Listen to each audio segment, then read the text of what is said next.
This is the BBC. For details of our complete range of programmes, go to bbcworldservice.com/podcasts. Welcome to the latest global news recorded at 14 hours GMT on Friday the 18th of November. I'm Jackie Leonard with a selection of highlights from across BBC World Service news today. Coming up, details of President-elect Donald Trump's cabinet nominations are emerging from Washington. Alabama Senator Jeff Sessions is going to be the Attorney General, Chief Law Officer for the government. And interestingly, a congressman from Kansas, Mike Pompeo, is going to be the CIA Director, the Central Intelligence Agency's. Meanwhile, European leaders have been discussing security issues with President Obama. Also in the podcast, governing party MPs in Turkey have backed legislation to grant an amnesty to men who've raped underage girls if they marry their victims. And in a legal first, a judge in London says a 14-year-old cancer victim's last wish to be cryogenically frozen after her death should be respected. A woman who wants to do the same thing tells us why. I don't want to die, basically. But obviously I'm going to. I wouldn't want to be put in the ground. I wouldn't want to be sent up the flue, and this seemed like a good alternative. But first, European leaders have been discussing the handover of power to Donald Trump in their first summit since he won the US presidential election. President Obama was at the meeting in Berlin. The White House said there'd been agreement that Mr. Trump should not ease sanctions against Russia over its intervention in Ukraine. Earlier, the president-elect offered the job of National Security Advisor to Michael Flynn, a retired general who recently tweeted that fear of Muslims was rational. General Flynn has been a vocal critic of President Obama, calling him a liar with no plan for defeating Islamic State militants. Here he is speaking back in July. Let me be clear. Coddling and displays of empathy towards terrorists is not a strategy for defeating these murderers, as Obama and Hillary Clinton would like us to believe. And as we record this podcast, other details of Donald Trump's cabinet nominations are emerging from Washington. Valerie Sanderson spoke to our defence and diplomatic correspondent Jonathan Marcus and began by asking him how powerful Mike Flynn would become if he takes the job. Well, he'd be very powerful because he would be the top White House official dealing with security and defence issues. He's the sort of gatekeeper of what goes through to the president. And of course, given the fact that this is a president who has very little, if any, experience in these matters, then the voice of a former serving officer, and clearly an outspoken one at that, is going to carry great weight. So how controversial would this appointment be? Well, I think it is controversial if he takes the job. He is very outspoken. He also single-mindedly believes that radical Islam is the existential threat to the Western world. Many other analysts would say that whilst it's a serious problem, that is to emphasize the point. And of course, I think the worry is that if you see the world entirely through that prism, then of course you're going to do other things. For example, potentially downplay the tensions with Moscow, work with President Putin against so-called Islamic State and Islamic radicalism. So, it has knock-ons to other key policy areas. It's clear that he's been very outspoken and critical of the Obama administration, under whom he served in a senior post as director of the Defense Intelligence Agency. He was fired, though, wasn't he? He was fired because of his outspokenness. And it's like many people close to the Trump machine, his comments on Muslims and so on tend to be of the rather outspoken kind. I think that worries many people. Well, you mentioned the Trump machine, and we understand in the last few minutes there are new appointments which are being announced. Indeed, two important appointments. Alabama Senator Jeff Sessions is going to be the Attorney General, Chief Law Officer for the government. And interestingly, a congressman from Kansas, Mike Pompeo, is going to be the CIA Director, the Central Intelligence Agency's Director. Now, other than being on a House committee for looking into the events surrounding the attacks in Benghazi back in 2012, it's not clear exactly what his experience in intelligence matters is. He was a serving army officer for a period of time, subsequently trained as a lawyer before going into politics. But you can see the general drift of these kinds of appointments, people with some experience but quite strong, clear views. Mike Pompeo, a member of the Tea Party movement on the rightward side of the Republican Party.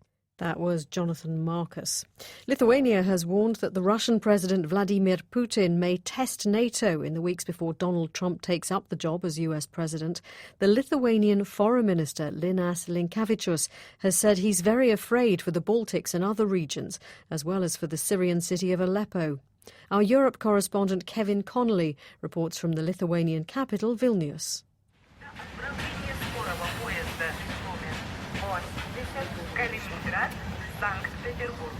Under a low, lightless November sky, the 1547, from the Russian enclave of Kaliningrad to the Russian city of St. Petersburg, is running late. And it's running across the territory of Lithuania, a member state of NATO and the EU, where Russian military power feels frighteningly close. They worry here that the new man in the White House will see Vladimir Putin as a deal maker, a partner, rather than a threat. Lithuania's Foreign Minister Linas Linkevičius told me to expect Russia to test the strength of the Western alliance in the weeks ahead, while the United States is preoccupied with the changing of the guard at the White House. Very dangerous, I would say, this period before a new administration will come in, because it's just second part of January. I'm very afraid and concerned about this period. And not only because of Ukraine, not only about regions which are close from here, but also let's hope that Aleppo will not be smashed from the ground by that time. But do you think Donald Trump would be the man to be tough with the Russians? I mean, he really doesn't sound like it. He looks like a tough man in general. So, except when he's talking about Putin. Then he seems like his buddy. Trump doesn't say that, but I'm saying usually that Russia is not superpower. Russia is super problem today.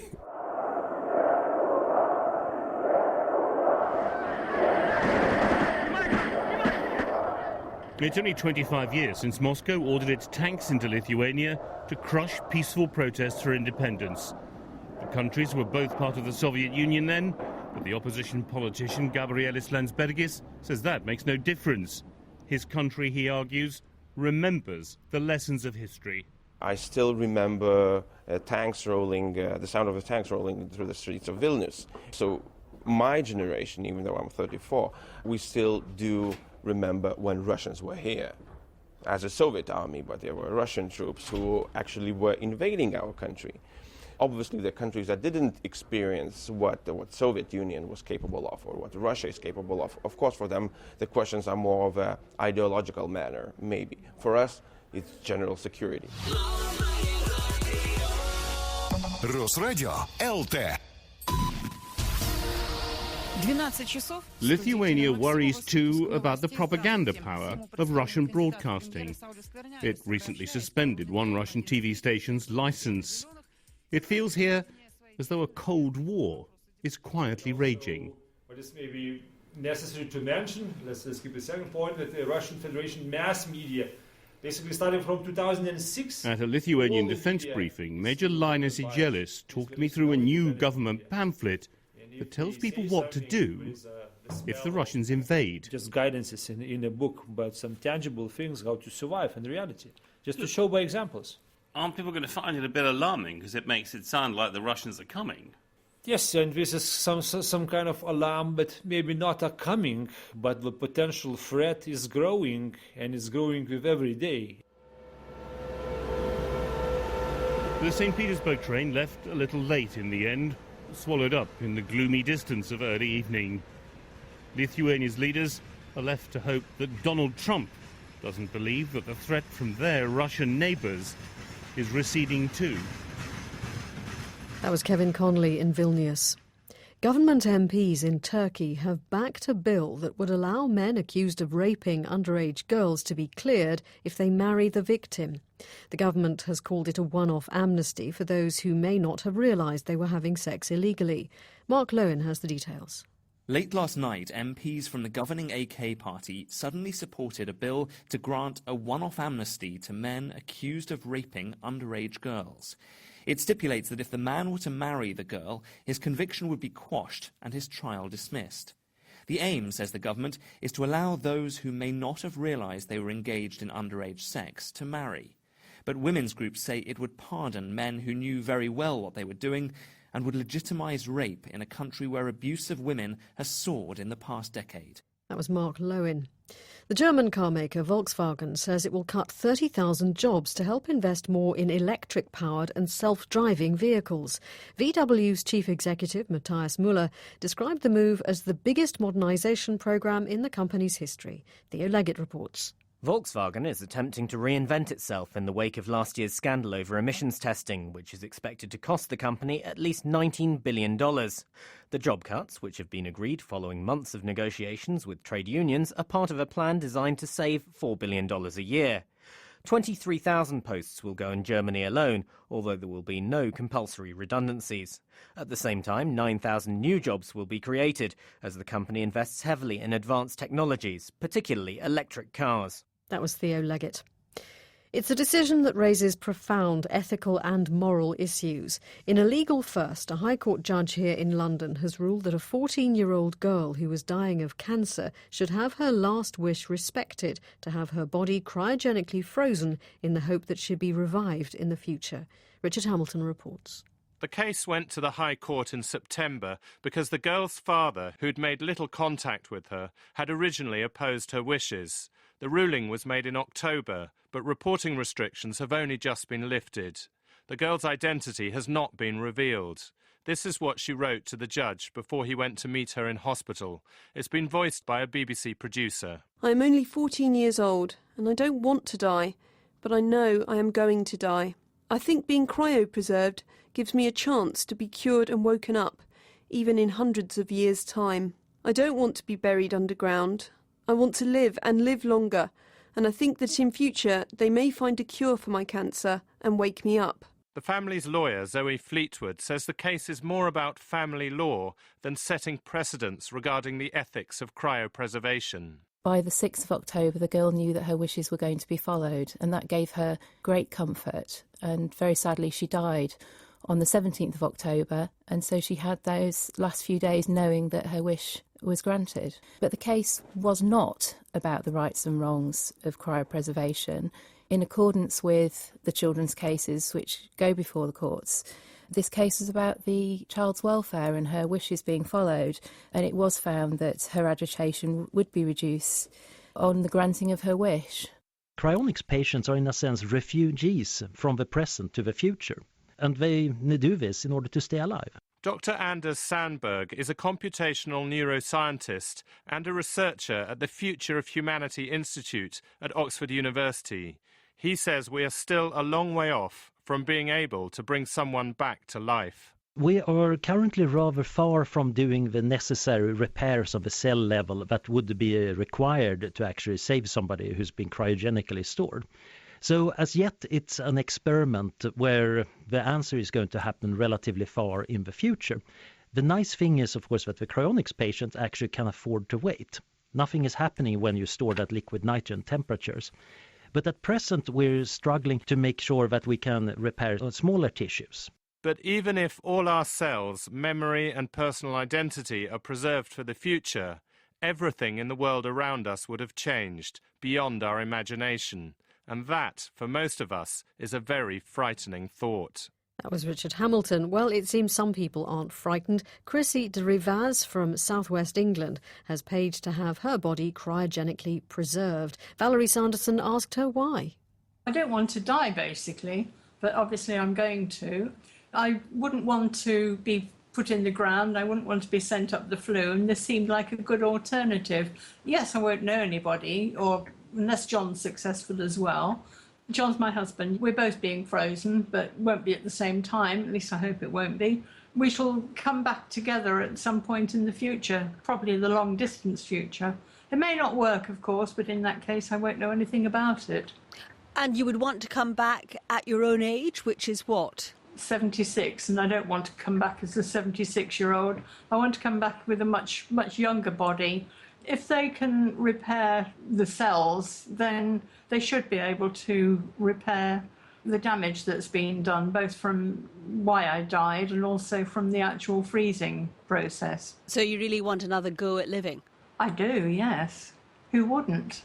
Well, some people might say we have a certain amount of time on this earth. It's up to you to make the most of it. I mean, you're paying a lot of money, aren't you, to do something that is absolutely the stuff of science fiction at the moment? Yes, but you see, when you think of the changes that have happened in the past, I mean, a few years ago, people talking on Skype through a headphone or microphone would never have believed it was possible. They'd have said you're bonkers.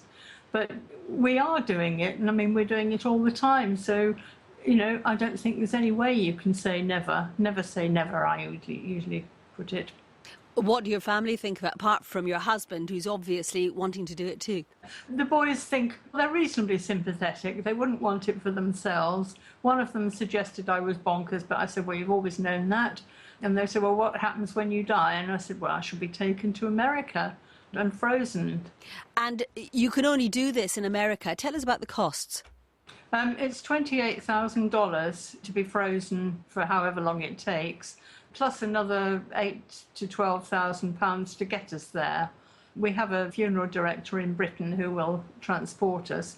We're usually transported at water ice temperature. And when we get to America, they will start the process of replacing the body fluids with a sort of antifreeze, if you like, and then gradually lower the temperature to minus 196 degrees Celsius. I have been over to Detroit and I have seen the facility, and I feel quite confident, you know, that they know what they're doing.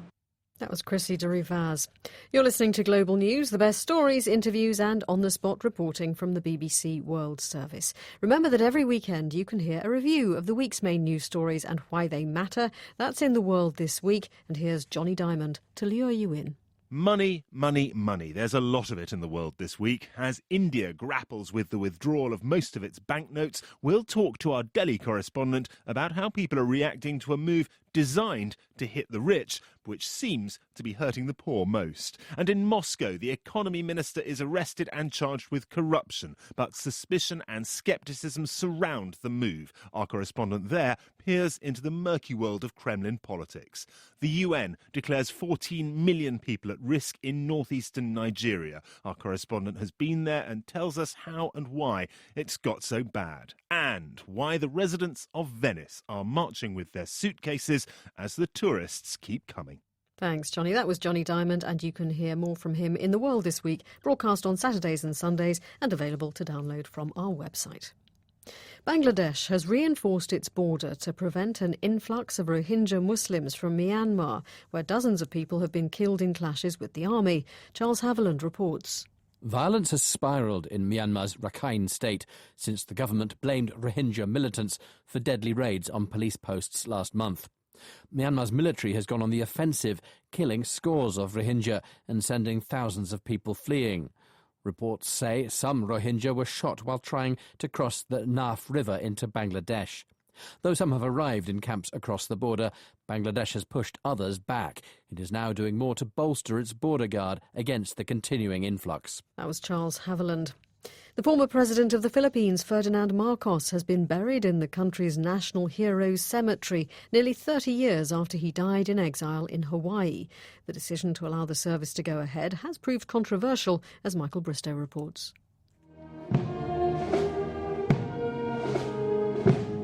It was a solemn occasion. Soldiers in full-dress uniforms slowly accompanied the body through the cemetery. A 21-gun salute rang out. Walking behind the coffin were the tearful relatives of the former president of the Philippines, including his 87-year-old wife, Imelda. But the dignity of the funeral could not hide the controversy surrounding the service. Ferdinand Marcos is considered one of the world's most corrupt leaders ever to have taken office. He and his family are accused of stealing billions of dollars from state coffers in the Philippines.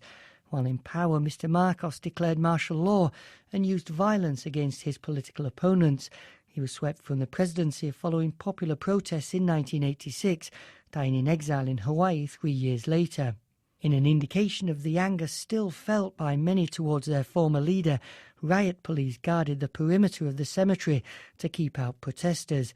The Marcos family was so worried about disruption, there was little advance warning that the funeral would take place.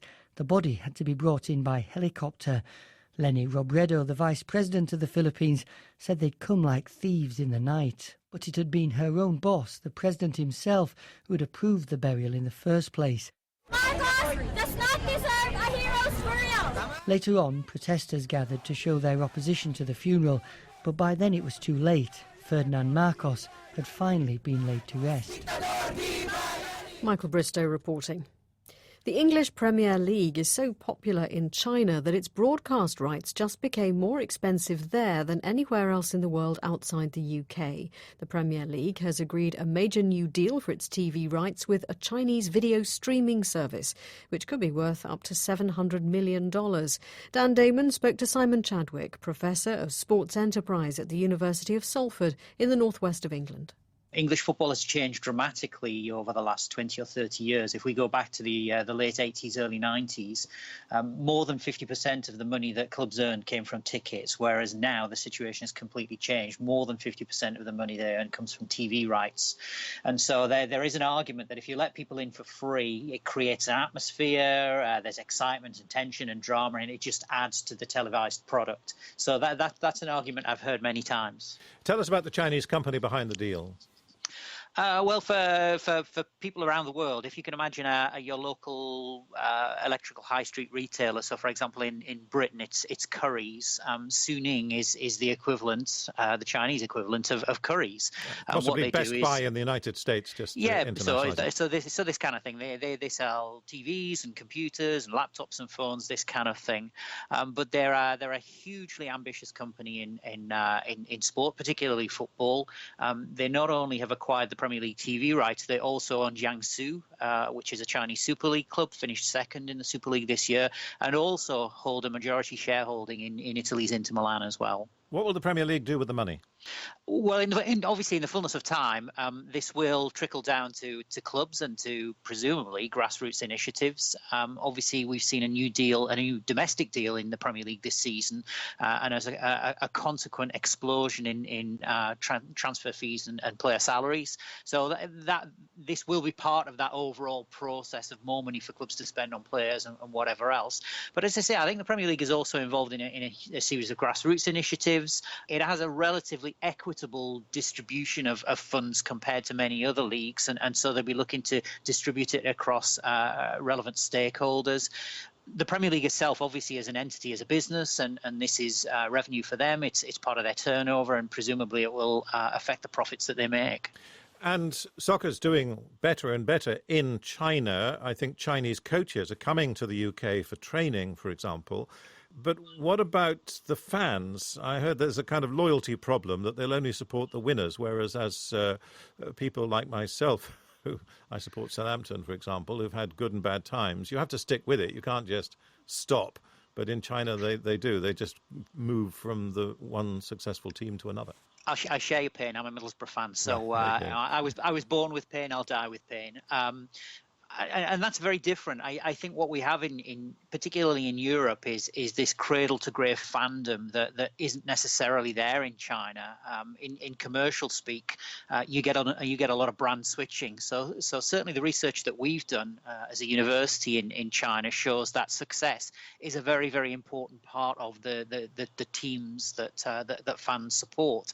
And I think this is a challenge for China more generally as it builds its football leagues. Is really trying to engage fans and ensure that those fans are engaged on a sustainable basis. So, in other words, they're not switching in and out of football depending upon whether their team's successful or not. Middlesbrough fan Simon Chadwick, Professor of Sports Enterprise at the University of Salford, and he was speaking to Southampton supporter Dan Damon. Now, have you, or someone close to you, ever grown a soup strainer or a thigh tickler? Do you prefer mutton chops or goatees on a man? They are all types of beard, of course, and a new exhibition in London explains how facial hair goes in and out of fashion. Dr. Alan Withy is a medical historian and a beard expert, and he's been talking to John Humphreys. The sort of concern of the exhibition is to highlight how important the beard is to manliness and masculinity. Certainly in the Victorian period, if you couldn't grow a beard, you risked being accused of effeminacy.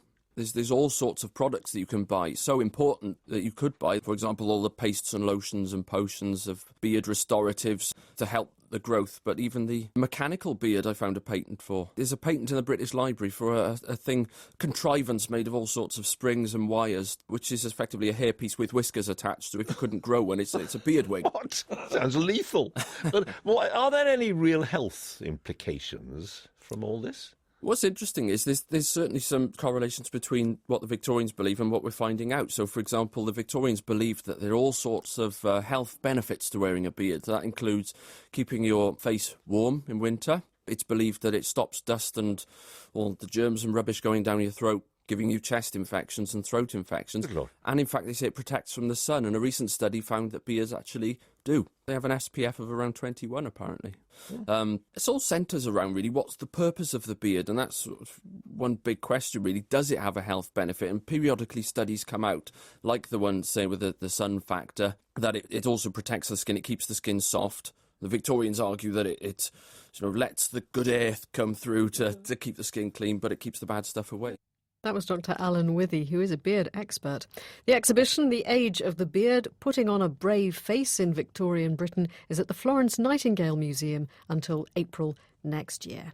And that is almost it from this edition of the Global News podcast. If you do have a spare few minutes, though, stay with us for news from elsewhere, our regular roundup of some of the less reported stories from around the world. And joining us to talk through some of them is Cassie Cavallaro from BBC Monitoring. So, Cassie, we're starting with Russia and some politically charged coffee, I gather. We are. A light-hearted suggestion by the Russian Prime Minister that Americano coffee should be renamed has sparked a comical response online. Dmitry Medvedev was at an intergovernmental meeting in Moscow when he remarked that someone else had asked for an Americano. He then said, actually, this is not politically correct at all. Let's rename Americano. A member of the Armenian delegation suggested with a chuckle, Russiano. Presumably not a serious idea, though. Well, a few media reports didn't quite convey the jokey tone, but a video of the exchange makes clear that it wasn't a serious suggestion. Here's a flavour of the conversation. Между прочим, променял восточный кофе, говорит, дайте мне американо, это вообще не политкорректно. Давайте американо переименуем. Руссиано. Nevertheless, social media users were quick to poke fun at the idea. One said, a simple recipe for the Russiano coffee, 250 grams of vodka. Some pondered how the US President-elect Donald Trump would react. One person posted a photo of him holding a coffee along with the phrase, make Americano great again. There was also a suggestion that a cappuccino could become a cappuccino in honour of the Russian President Vladimir Putin. Some cafes took the idea and ran with it, though. One in Moscow is offering a Cafe Russiano for 39 rubles, less than half the cost of an Americano. OK, so from coffee in Russia to art in Germany and a debate over a Baroque masterpiece. Yes, this is about an advert for an art exhibition which has drawn complaints from parents because they think that the 17th century Italian masterpiece it shows is too disturbing for children.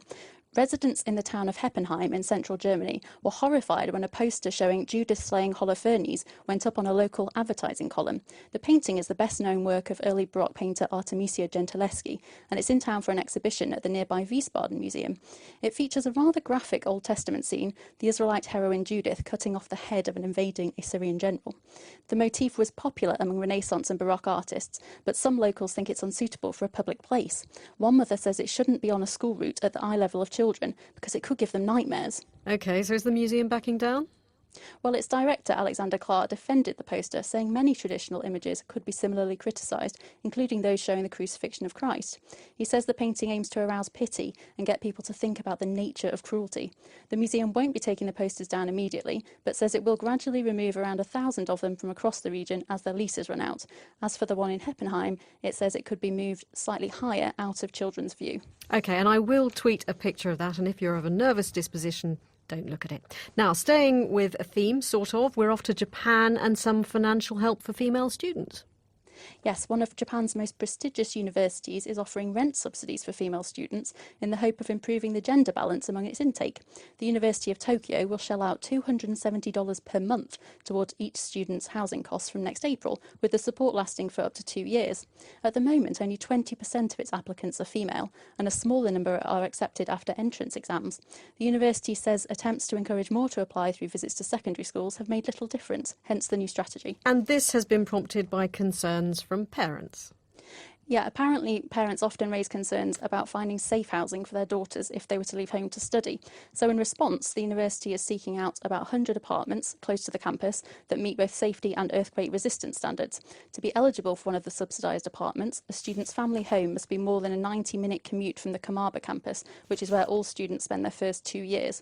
There's an added bonus for worried mums and dads. The apartments will be big enough for parents to stay overnight too. Because what self-respecting student doesn't want mummy and daddy staying? Thanks, Cassie. That was Cassie Cavallaro from BBC Monitoring. And that's it from us for now. But Mum and I will be back with an updated version of the Global News podcast later. If you want to comment on this podcast or the topics covered in it, do please send us an email. The address is globalpodcast@bbc.co.uk. I'm Jackie Leonard, and until next time, goodbye.